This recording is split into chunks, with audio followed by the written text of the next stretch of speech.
আজকে আমার মা ইলিশ ভাপা বানাচ্ছে। প্রথমে এগুলোকে ধুয়ে নিতে হবে ভালো করে, তারপর সামান্য পরিমাণ লবণ দিতে হবে, তারপরে লবণ দিয়ে তারপর হলুদ দিতে হবে পরিমাণ মতো, তারপর আরেকটু হলুদ দিয়ে দিল, তারপর এটাকে ভালো করে মেখে নিতে হবে।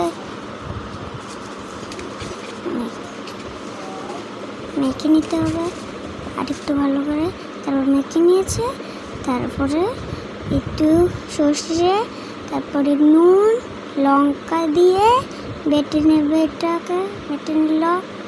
তারপরে বেটে নেওয়ার পর এটাতে একটু সামান্য পরিমাণ লবণ দিয়ে দিল, তারপরে একটু জল দিয়ে দিল, তারপরে এখানে ইলিশ মাছগুলো দিয়ে মেখে নেবে।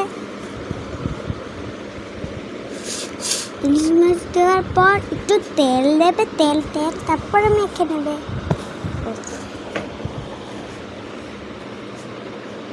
একটু তেল দিয়ে দিল, এবার একটু মেখে নেবে।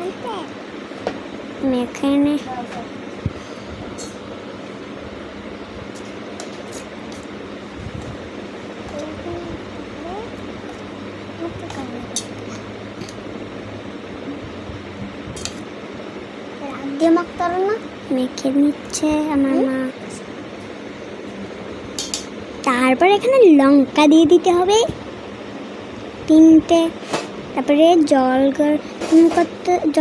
গরম দিতে হবে, তারপরে এটাকে যে ইলিশ মাছটাকে ভাপা দিতে হবে, সিদ্ধ করতে হবে। তারপরে এটা হয়েছে ফাইনাল লুক।